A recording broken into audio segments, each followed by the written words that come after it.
On accueille Fabrice. Bonjour Fabrice. Bonjour Joël. Alors Fabrice, après avoir utilisé l'ordinateur et la plume, maintenant c'est le micro. Alors ce livre, Fabrice, c'est une longue histoire, parce que tu as écrit les premières pages il y a très très longtemps. Oui, tout à fait. Oui, je les ai écrites il y a environ 25 ans. À la suite d'une idée que j'avais eue il y a 35 ans, comme quoi il faut le temps pour que ça mûrisse. Et puis il y a 25 ans, j'étais persuadé d'avoir écrit quelque chose qui allait trouver tout de suite un éditeur. Ça n'a pas du tout été le cas. Je me suis découragé, j'ai laissé tomber, je l'ai laissé dormir dans un tiroir, jusqu'à il y a quelques années où l'auto-édition se développant, ma femme m'a dit écoute, ton roman, j'en ai marre de le voir traîner dans un tiroir. Je vais l'envoyer pour qu'il soit tiré en forme de livre. Et je lui ai dit ne fais pas ça. Je sais que j'ai fait des erreurs dedans, donc je veux le relire et je veux le corriger. Donc j'ai repris ce livre, j'ai commencé à le corriger, et puis en fait je me suis rendu compte en le corrigeant que j'avais de nouvelles idées. J'avais des personnages qui avaient évolué, j'avais moi aussi évolué, j'avais d'autres idées, et finalement je l'ai complètement réécrit en fait. Et ça c'était il y a 4 ans. Alors j'ai pas mis 4 ans pour le réécrire parce que au début j'ai pas nécessairement travaillé beaucoup dessus. C'est à la fin que finalement j'ai mis beaucoup de temps. Finalement, ce projet qui était dans un tiroir que tu as dépoussiéré, dont tu as imprimé le livre, t'es quand même satisfait maintenant de l'avoir sorti. Oui, tout à fait. Donc vraiment, quand je l'ai ressorti il y a 4 ans pour le réécrire, l'idée c'était vraiment je le voulais en papier en fait. Je le voulais sous forme d'un roman, et d'un roman que je puisse mettre dans ma bibliothèque en étant fier de l'avoir. C'était vraiment le seul objectif. À la limite, je ne voulais pas le mettre à disposition d'autres personnes, le partager bien sûr, le partager avec des personnes que je connaissais, ça c'était aussi important, mais ça n'allait pas plus loin au départ. Mais donc j'y ai mis beaucoup de soin pour avoir vraiment quelque chose dont je puisse être fier, et je suis vraiment content du résultat en fait. Alors, une des premières lectrices, je suppose que c'est Catherine. C'est la première, oui, alors, tout à fait. Sa réaction? Elle m'a dit, c'est bien. Mais non, c'était plus enthousiaste que ça. Oui, mais c'est ton papa apparemment qui a eu l'occasion. Oui, tout à fait. Attends, parce que là j'ai un peu peur qu'on m'appelle, malheureusement. Oui, tout à fait, mais ça remonte à il y a 25 ans où j'étais tout fier, j'avais mon manuscrit qui faisait 250 pages A4 non relié, et donc j'arrive avec le manuscrit chez mes parents, on allait dîner chez eux, et je dépose en face de lui, et il me dit qu'est-ce que c'est? Je dis c'est un roman que j'ai écrit. Ah oui, ok. Il l'ouvre, il regarde, il lit la première page, il tourne, il lit un peu la deuxième page, il tourne 2 pages, il lit vaguement la troisième, quatrième, je sais plus où on en était, puis il en tourne 5, il en tourne 20, il en tourne 100, il finit, il me dit, oui voilà, c'est bien. Je dis, oui, ok. Et puis là il me dit, mais tu comptes le relire? Alors, honnêtement, je comptais pas le relire. Pour moi, il était terminé. Mais j'ai senti dans sa question qu'il y avait un besoin que je lui répondis. Oui, bien sûr, un petit peu. Il me dit oui, parce qu'il y a des lourdeurs. On va quand même sans tout dévoiler, parce que il faut quand même laisser du charme à ceux qui vont découvrir l'histoire. Mais que tout part de là, un traumatisme de l'enfance pour l'héroïne. Oui, c'est ça. Donc, Hélène, je vais le prononcer de la manière anglaise qu'elle a choisie, est partie aux États-Unis parce qu'elle s'est mariée avec un Américain, mais elle a voulu mettre de la distance en fait avec sa mère, avec qui elle s'est pas beaucoup entendue. On va vite apprendre qu'il y a eu différents drames dans son enfance, la disparition d'un petit frère, la mort de son père, et voilà, elle a toute une série de rancunes envers sa mère par rapport à ça. Je vais pas entrer dans les détails parce que c'est effectivement. Mais là, elle va se trouver dans une situation où elle va être forcée d'affronter ces démons du passé, j'ai envie de dire, parce qu'elle va être dans une atmosphère un peu étrange, puisqu'ils vont acheter une maison. Au moment où l'histoire commence, en fait, le couple vient d'acheter une maison dans dans le Colorado, à Boulder. C'est une maison qui est fort isolée, qui est sur les montagnes, sur les contreforts des montagnes rocheuses et dans la forêt, avec des voisins qui sont très discret, elle n'est même pas sûre au début qu'elle a des voisins en fait. Et puis voilà, elle va être confrontée à une solitude qui va l'amener à réfléchir à beaucoup de choses. Elle va faire des cauchemars. Enfin voilà. Ça c'est pour l'héroïne. Alors le cadre de l'histoire en Amérique. Oui. Pourquoi l'Amérique, pour avoir choisi de mettre l'héroïne dans ce cadre-là? Alors en fait, parce que l'histoire est née là, donc il y a 35 ans, où on était chez une de mes belles-sœurs qui vit aux États-Unis, à Boulder, je dirais dans des circonstances un petit peu similaires aussi, une maison comme ça un peu dans la montagne, fort isolée dans la forêt. Et donc à l'époque, nous, ma femme et moi, on était jeunes, plus jeunes que maintenant, 35 ans plus jeunes que maintenant pour être exact.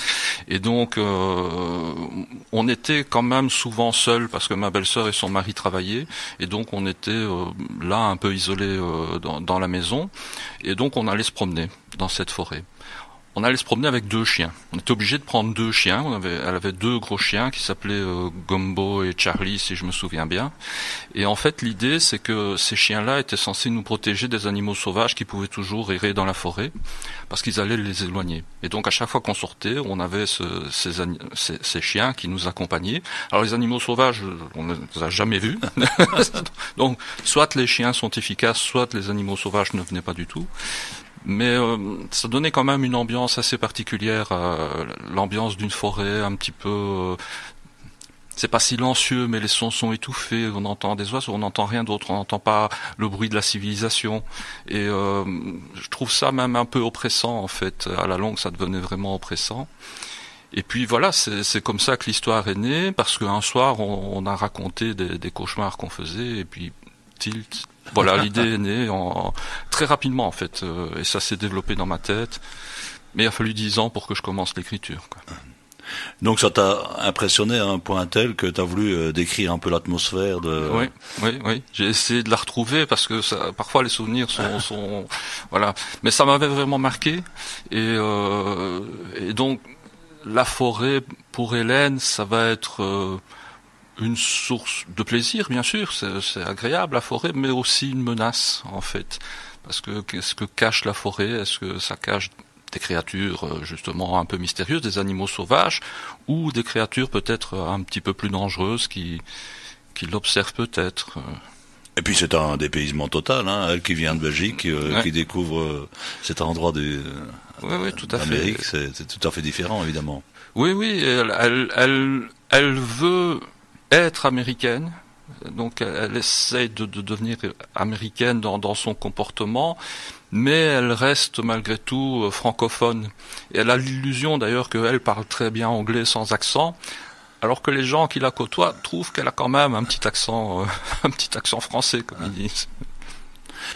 Les personnages, il n'y a pas que Hélène, hein. Hélène c'est l'héroïne, mais il y a plein de personnages que tu as bien ciblés tout autour. Oui, tout à fait. Il y a des gentils, des méchants, comme dans toutes les histoires. Voilà, on va pas trop dire qui est qui.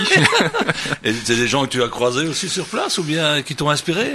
Non, pas vraiment. Non, ils sont nés, je dirais, de mon imagination. Après, il y a toujours forcément une inspiration d'un souvenir quelconque, mais pas spécialement lié à cet endroit-là. Son mari est assez imaginaire, mais basé sur des personnes réelles. Mais en tout cas, c'est pas là que je l'ai rencontré. Donc non, tous les personnages effectivement ont un fond de personnes rencontrées ou de mélange de personnes rencontrées, voire des personnages d'autres romans ou de cinéma. Et puis, ce que je fais souvent, c'est que j'essaye de trouver une image qui correspond à celle que j'ai en tête, plus ou moins.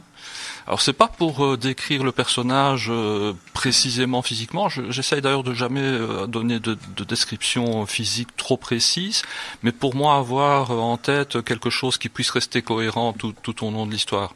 C'est un problème que j'ai rencontré en écrivant, où tout à coup certaines choses changeaient, la couleur des cheveux de son mari passait de blond à noir, etc. Je dis, il y a rien à faire, à un moment il faut que je le décrive quelque part, parce que sinon je vais l'oublier.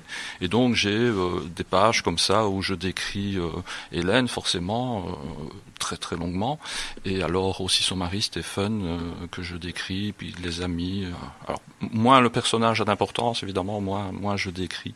Je décris aussi les lieux. J'ai le plan de la maison d'Hélène que j'ai fait à un moment, comme ça, parce que je pense que c'était nécessaire pour être sûr de ne pas tout à coup dire bon, elle rentre dans sa cuisine en tournant à droite et puis un chapitre plus loin, en fait, elle tourne à gauche, parce que voilà, ce n'est pas resté quelque chose qui était suffisamment important pour que sur le moment je le retienne. Donc j'ai comme ça mes renseignements pour moi, en fait. En tout cas, même si tu ne rentres pas dans une description bien précise, en lisant, on s'imagine quand même un petit peu à quoi ressemble le personnage. Oui, alors oui, et c'est amusant parce que je pense que chacun a sa représentation du personnage, en fait. Donc j'ai montré à certaines personnes, à ma femme notamment, j'ai montré l'image que j'avais choisie pour Stephen, par exemple. Et la réflexion, c'était ah non, je l'imaginais pas du tout comme ça. Et je pense que chacun va se faire une idée, justement. Il y a certaines caractéristiques. Bon, Stephen, il a un petit peu d'embonpoint, par exemple. C'est un peu ce qu'il caractérise dans le roman. Après, de là, on construit quelqu'un, et chacun, en fonction des personnes qu'il connaît, de ce qu'il veut faire, va construire sa représentation du personnage. Même chose pour les lieux. Je pense que tout le monde a vu des forêts, et chacun va avoir sa représentation de la forêt. Il y a une image sur le livre qui représente la forêt. Ça ne ressemblait pas tout à fait à ça d'ailleurs, mais voilà. Et tout va être comme ça, y compris dans la perception de l'histoire. Ce que j'ai remarqué, par exemple, c'est que j'hésite à dire qu'il y a du fantastique dans l'histoire. Il y a quelque chose qui peut laisser penser qu'il y a du fantastique, mais dans les gens qui l'ont lu, j'ai eu des retours de personnes qui m'ont dit « Ah non, moi je trouve qu'il n'y a absolument pas de fantastique », et d'autres personnes qui ont dit « Ah oui, il y a du fantastique ». Et quelque part, je pense avoir réussi mon objectif, parce que je pense que le fantastique, justement, c'est quand tu ne sais pas si à la fin c'était fantastique ou c'est tout à fait rationnel. En tout cas, il y a du suspense, ça c'est sûr et certain, ça. Hein. C'était la volonté, effectivement. Elle vit quelque chose, elle vit une situation qui la met très très mal à l'aise. Il va y avoir deux axes en fait qui vont se recouper. Il y a un axe vraiment très pratique où dans sa maison, il y a peut-être quelqu'un qui l'observe, qui la menace. Et donc il y a cet axe-là, et puis il y a tout l'axe de découverte de son enfance, cette espèce de suspense psychologique qui est sa découverte de la réalité, elle a ce qu'elle croit savoir, et puis elle va petit à petit chercher, se poser des questions sur ce qu'elle croit savoir et chercher à comprendre réellement ce qui s'est passé avec sa famille, quoi. Une chose est sûre et certaine, c'est que l'héroïne, se trouve dans un coin perdu, sans voiture, donc un peu prisonnière quelque part. Oui, tout à fait. Elle est prisonnière. Alors c'était pas voulu, mais elle a quand même un mari qui est très protecteur aussi. C'est-à-dire il a vite peur. Stéphane, c'est quelqu'un qui a vite peur, et d'ailleurs sur le choix de la maison, il y a 2 chapitres qui vont donner le point de vue de chacun sur l'achat de la maison, où ils sont d'ailleurs tous les 2 persuadés que l'autre ne voulait pas acheter la maison. Et oui, Stephen, sans vouloir l'enfermer, va quand même petit à petit dire fais attention à ça, parce que là il y a une terrasse qui donne sur une espèce de, c'est pas un précipice, mais en tout cas beaucoup de pentes, et ils ont un fils de 13 mois, donc il dit attention, il pourrait passer en dessous de la rambarde et tomber, donc ne sors pas sur la terrasse. Donc ça veut dire qu'elle est censée rester enfermée. Elle va se rebeller contre ça, bien sûr, mais voilà, elle va se sentir petit à petit enfermée quand même par son mari d'un côté, mais aussi par les dangers qu'elle va sentir. Il y a une chose aussi importante dans ton livre, c'est qu'il y a, pour l'héroïne, il y a un travail à faire au niveau psychologique pour évidemment revenir en arrière et puis comprendre tout ce qui s'est passé. Là, tu t'es fait aider un petit peu par des gens qui étaient experts en psychologie?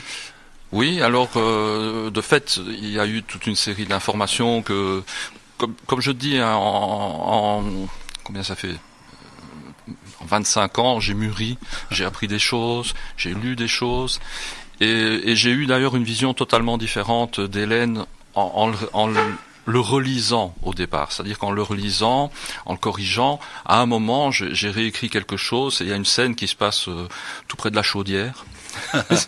Et c'est vraiment venu de manière assez spontanée, puisque dans la première version, Hélène, c'était une femme très gentille, toute douce avec son mari. Son mari lui dit: Hélène, tu peux pas sortir. Elle disait: oui, mon chéri, je ne sortirai plus. Voilà, c'était comme ça. Et puis ici, assez subitement, son mari dit: à mon avis, il y a un problème avec le chauffage. Et j'écris sans contrôler mes doigts, j'ai envie de dire, j'ai écrit bien vu Einstein. Et je me dis: oula, c'est un autre personnage. Et là, avec ce que je savais, effectivement, je me suis rendu compte que, compte tenu du passé qu'elle avait, ça pouvait soit être effectivement une personne très renfermée, ou alors un autre caractère très solitaire, enfin, qui n'aime pas être contrôlé, justement. Et donc je l'ai décrite comme ça. Et puis j'ai demandé à une amie qui est psychologue de relire le roman pour qu'elle me dise si ma vision du personnage était cohérente. Parce que voilà, je suis pas psychologue, j'ai lu, j'ai eu certaines informations, certaines discussions, mais après je voulais vraiment être sûr. Donc elle l'a relu pas que pour le côté psychologique, elle l'a relu aussi pour l'histoire, mais vraiment l'objectif, c'était vraiment qu'elle me dise: est-ce que mon personnage, tel que je le décris, est cohérent dans ses attitudes, dans ses réflexions? Et apparemment, il l'était. Oui, parce que l'héroïne a fait un blocage, c'est un blocage qui Oui. tout doucement va s'arranger au fil des pages, mais quand on lit ce genre de blocage, ce sont des choses qui arrivent, hein, qui sont déjà arrivées, donc Oui, tout à fait. Hein, tout à fait, c'est ça qui était aussi important, c'est de voir comment on peut finalement enterrer dans de faux souvenirs les vrais souvenirs, se construire une réalité qui est peut-être différente de la réalité, savoir ce que c'est la réalité, mais et tant qu'on ne l'a pas confronté avec d'autres personnes qui ont vécu la même expérience, on n'a que sa propre vision en fait.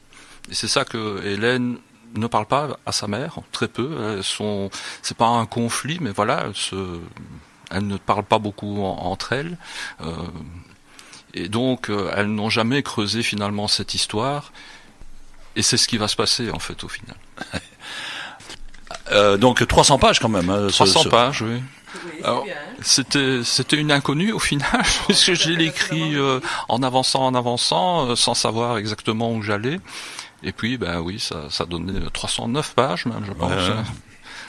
Oui, oui. Et puis donc une auto-édition, comme tu l'as dit tout à l'heure. Oui.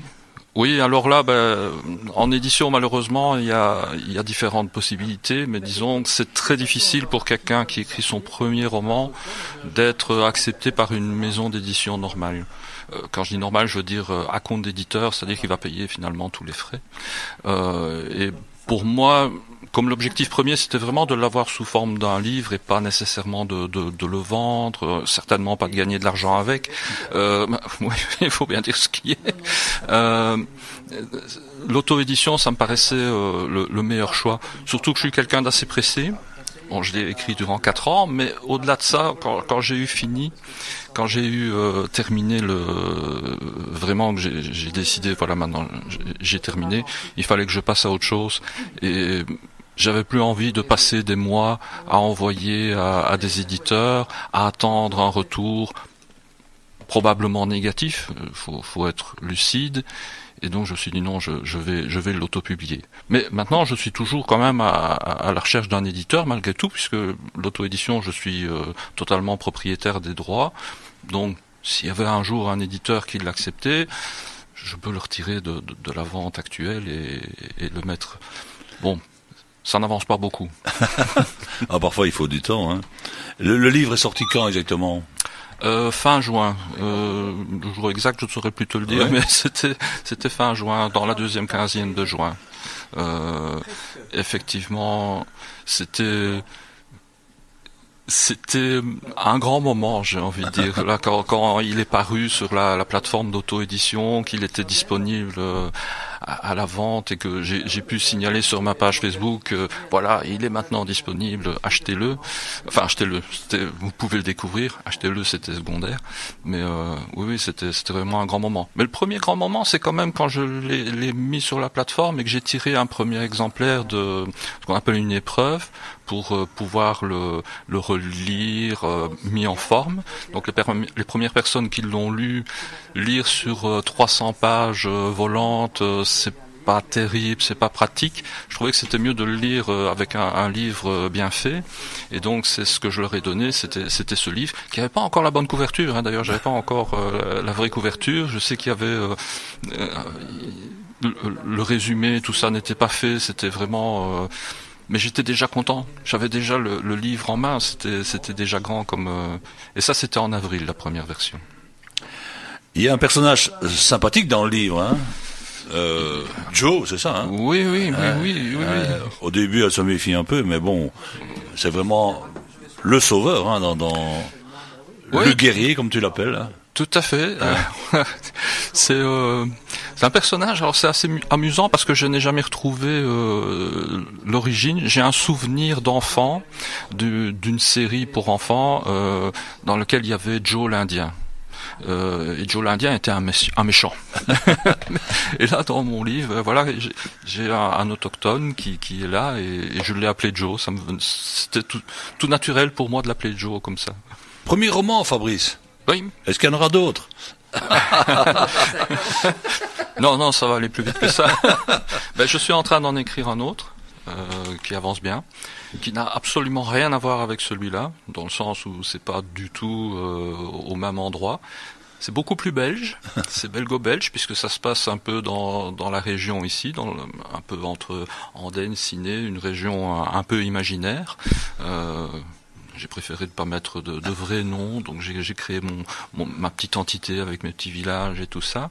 Et ça va être l'histoire d'un journaliste, d'un jeune journaliste. Ça se passe il y a quelle année 1994, donc ça fait 30 ans. Et il assiste à une commémoration du 50e anniversaire d'une bataille. Et voilà, il va se passer plein de choses. Il va enquêter et des choses un petit peu mystérieuses aussi. On reste toujours avec un petit filon fantastique. Donc voilà, c'est en cours d'écriture, ça avance bien. Bon, il faudra encore quelques mois, probablement que ça ne sera pas avant juin. Voilà, c'est ce qui me semble, quand je regarde mon état d'avancement, je me dis peut-être juin. Alors pour revenir à ce livre, on a parlé du gentil, on va parler un petit peu du méchant aussi maintenant. Très discrètement, alors. Très discrètement, on va pas tout dévoiler, mais j'ai une question quand même à te poser, parce que, bon, au début, on ne s'imagine pas qui est le méchant, hein, tu laisses le suspense jusqu'à la fin. À la fin, on commence à comprendre vraiment pourquoi ce personnage est aussi méchant. Tu t'es inspiré de quoi? Parce que là, c'est aussi très, très prenant, hein, très réaliste.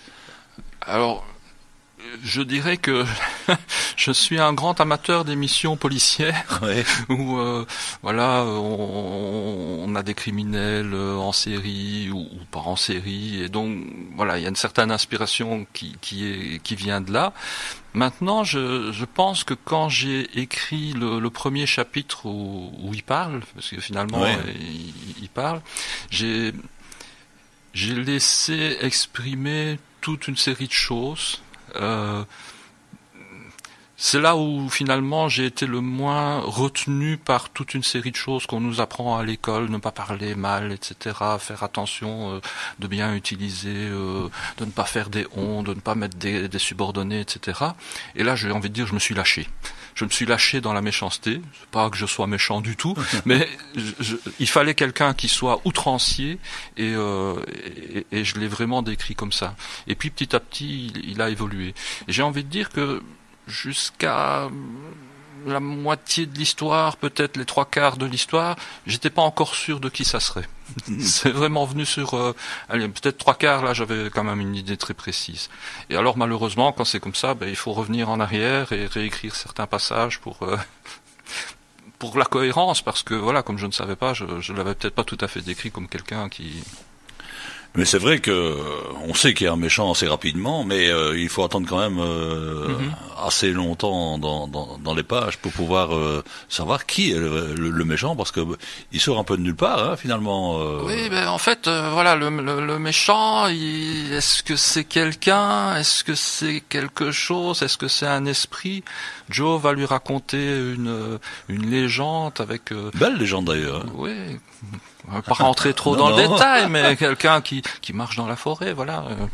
Ouais, exactement. Et voilà, la question effectivement qui se pose, c'est est-ce qu'on est en face à quelqu'un réel ou quelqu'un qui est possédé par un esprit. L'esprit de la forêt. Alors, encore une petite question. Les gens, il est sorti donc au mois de juin, tu le disais, donc il y en a eu quand même quelques-uns qui ont pu le lire, le livre. Oui, oui. Je crois qu'il est disponible dans certaines librairies, on rappellera où, tout à l'heure. Les réactions en général. Alors, les réactions que j'ai eues, parce qu'il y a celles que je n'ai pas eues, celles-là sont inquiétantes, mais les réactions que j'ai eues, elles sont très positives. Donc vraiment, les gens l'ont beaucoup apprécié. J'ai beaucoup de discussions avec ces personnes-là qui viennent m'en parler, qui disent ah oui, et là donc en fait, ils creusent un petit peu l'histoire et l'arrière de l'histoire, un peu comme on fait ici finalement, les origines, et j'ai vraiment des échanges très intéressants. Non, les commentaires sont bons. Il y a eu des commentaires qui ont été mis sur les plateformes aussi de lecture. Et ce sont des commentaires qui sont honnêtes. Je le précise parce que parfois c'est vrai qu'on a le papa, la maman qui font les commentaires, livre génial, la femme parfois aussi. Mais au-delà de ça, je sais qu'il y a des commentaires qui sont venus d'une manière très très spontanée. Et j'ai eu un excellent commentaire d'une collègue qui m'a dit j'ai failli rater mon dîner tellement j'étais prise par le livre. Une autre qui m'a pratiquement dit qu'elle a failli prendre un coup de soleil parce qu'elle le lisait sur la plage et qu'elle a oublié qu'elle était au soleil. Donc non, ça plaît beaucoup en fait. Parce que l'Hélène, l'héroïne, c'est un double combat.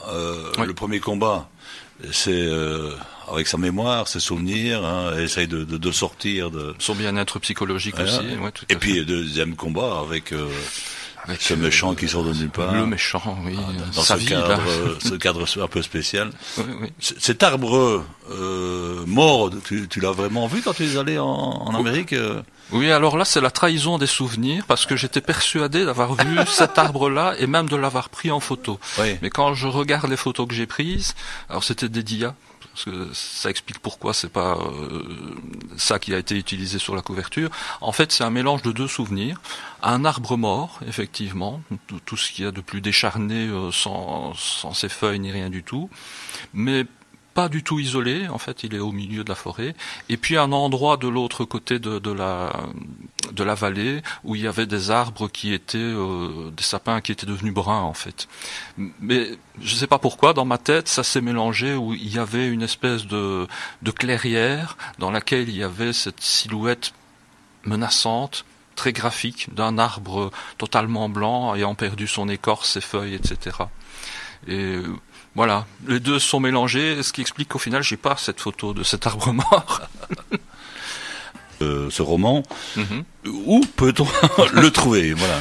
Alors, donc c'est un livre auto-édité, donc il n'y a pas moyen, en tout cas dans mon cas, d'aller en librairie simplement pour le commander.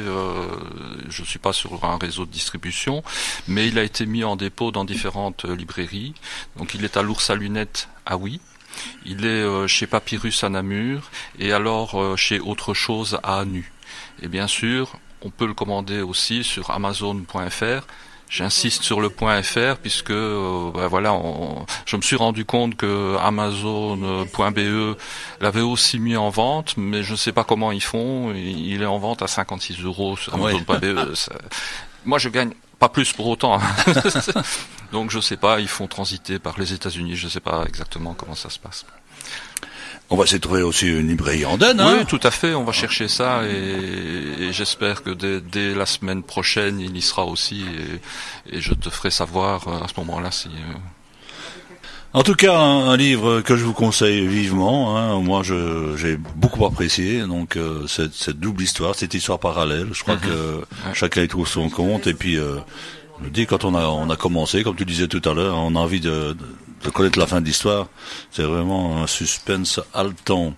Un grand merci d'être passé dans cette émission. Merci de m'avoir accueilli. Et puis donc, on attend avec impatience le deuxième roman, alors maintenant. Oui, avec patience aussi. Oui. Et ça prend du temps quand même de faire un livre. Hein. Pour que il soit bien fait. Il faut y mettre du soin, en fait. Il faut mettre du soin pour soi, pas pour les autres. Je veux dire, il faut être content du travail qu'on a effectué, et donc travailler dessus jusqu'au moment où on peut se dire, là maintenant, je suis satisfait de moi. Voilà, le bébé est sorti, et maintenant on peut le toucher, on peut le caresser. Voilà, c'est ça, tout à fait. Le marcheur de la forêt, donc Fabrice Claes, je vous le conseille vivement. Merci Fabrice. Merci.